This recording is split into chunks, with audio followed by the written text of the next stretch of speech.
Hey, checking in actually from the Berkshires in Massachusetts up here. And I'm on like a little journey to like the next town over where I have to catch the Greyhound. Because I came on a Sunday and now I'm leaving on Tuesday, which is an off day for the yoga place where I was at. And so there's limited transportation, so I had to figure my shit out. And I guess I could have taken my chance on some like bullshit cab company, but I called their asses and they were like, and I was like, so could I get a cab for like Tuesday afternoon, whatever? And they were like, yeah, that's gonna be tough. And to that I was like, well, damn, I may as well just hike there. Because it's only 6 miles away, and so that's what I'm doing. So yeah, welcome to my hike.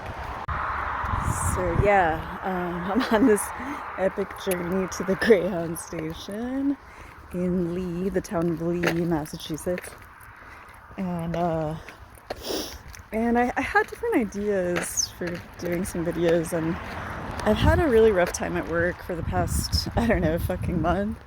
So I've just been sort of like banking these ideas. I haven't really made any moves on them. But I have been doing, I think, you know what I'm saying? I'm out here thinking. And I've been on this yoga retreat, had plenty of time. So some of my thoughts kind of coagulated together, like between like the edibles and the sauna and just like being out in nature and not having to do fucking chores or make any of my own food, which has been a revelation. I'm like, how can I do that in life? How can I like not cook ever again? Although it is valuable for other reasons. But anyway, I was thinking a lot about addiction. And it is a hot topic always because it's a huge problem in this country and many others. It's a worldwide issue.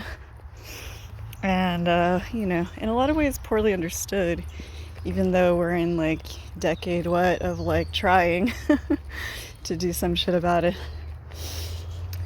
And I was just thinking about it and like how to conceptualize it because, and I kind of think a lot about AA and the 12-step model and how it's very popular, especially in America, but around the world too. And like kind of my issues with it, which I have many. And I was actually forced to go to AA at a certain point in my life. And I've never been a alcoholic. But yeah, I used to drink a lot more when I was younger because I was so shy. And it helped me to come out of my shell, to be honest. And anyway, neither here nor there in a way. But just to say that I do have a little experience in the rooms, so to speak, in the room, let's just say. But, so I kind of know a little about it, just firsthand experience as well as all my friends who've been involved with it, and etc. But yeah, I was just thinking about like a way to conceptualize addiction and like the problems that come with addiction. And I feel like one way that you could kind of approach it is because I've been here, right? Just like on my own. And it's like, I just got this feeling like I've been burned out, like energetically, like spiritually, like really burnt out, from like having way too many demands, and like using my sort of like inferior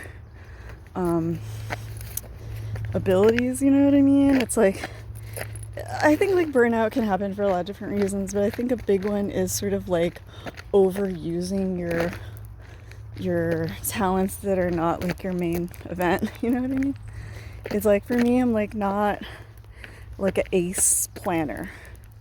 I'm not like an executive function maven, bitch. You know, I can do that. It is nevertheless part of my job, but it's not the main part of my job, and thank God for that, because I would die and stuff. And that's kind of also why I had to discontinue like working on the art club that I started, because I was just like, I can't take this anymore. I literally like can't do this anymore. It's just like wearing me out, you know, and whatever. So I've been burned out. Like, when you're in burnout, it's like it can be a very spiritually dangerous place to be, in addition to just feeling exhausted and stuff, because then you're kind of like more subject to, I'm gonna say, like spiritual pollutants and spiritual crutches, which is what I think of as addiction.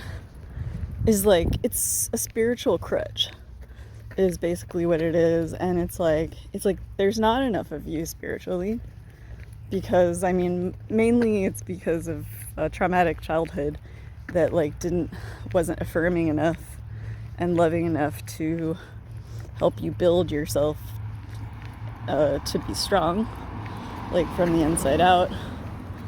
And so you kind of seek it like kind of like a little hermit crab. Like you're just like this little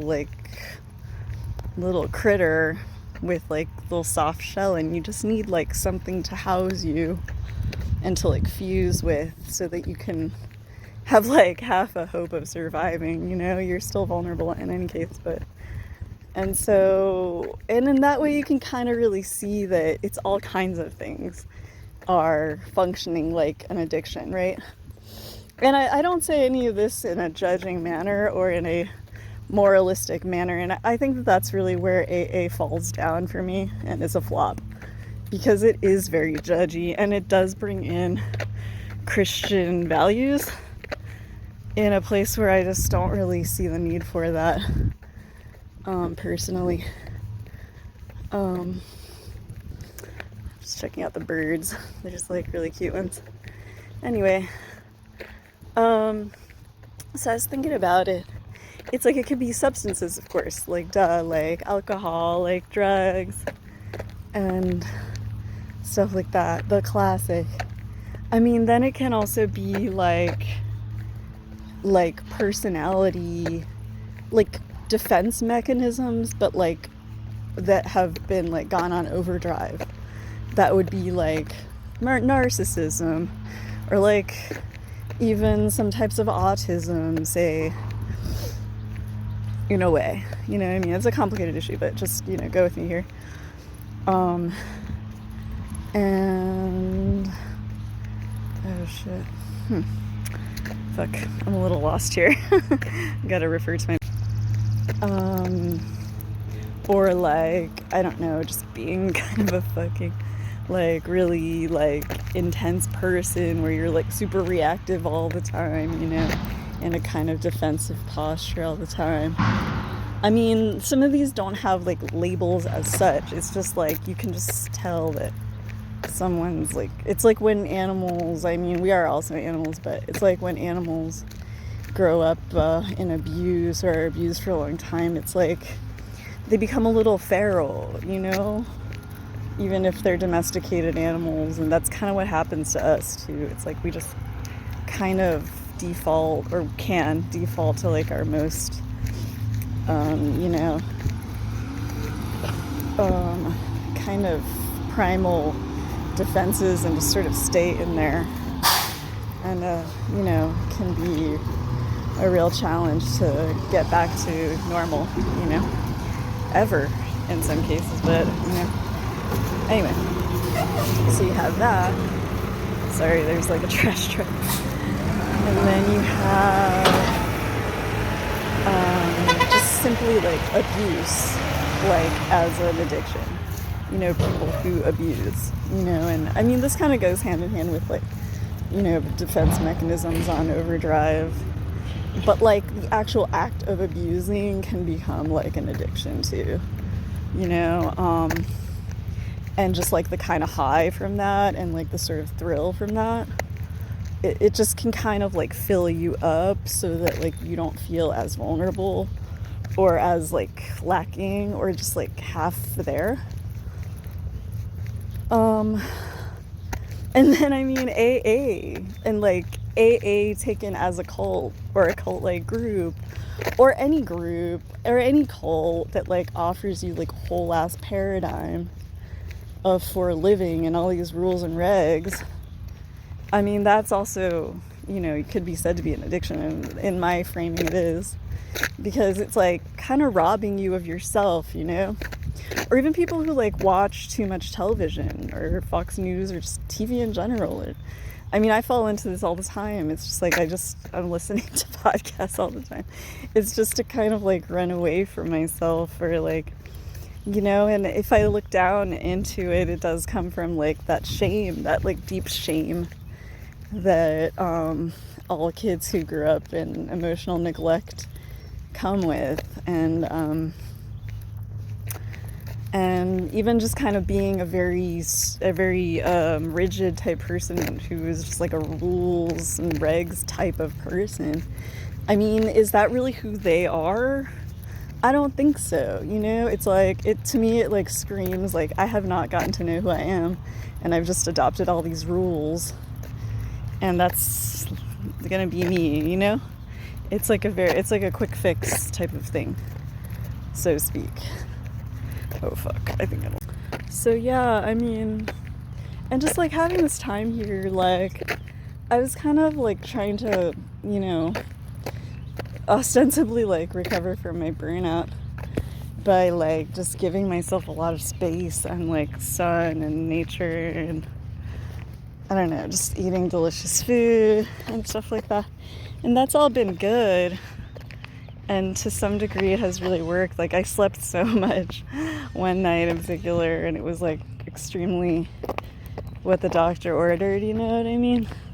Like it felt extremely good.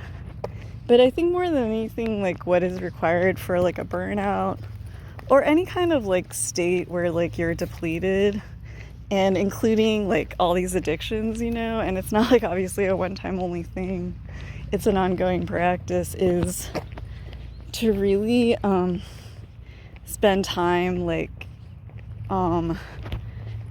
with like being with yourself, you know, and like calling yourself back in from all these little holes and these little like dead ends, spiritual dead ends, if you so to speak, and like these little hermit crab shells that have been useful and necessary, but you know, I think the thing that you need in order to become spiritually on your way as a human and to like really stand on your own 2 feet in a consistent way and in a durable way is to little by little like just practice being a whole self, you know, and to consistently give yourself an opportunity to do that in whatever form that might take, you know.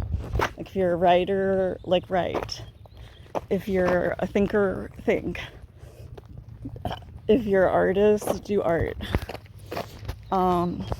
You have some kind of gift, pursue a career in that gift.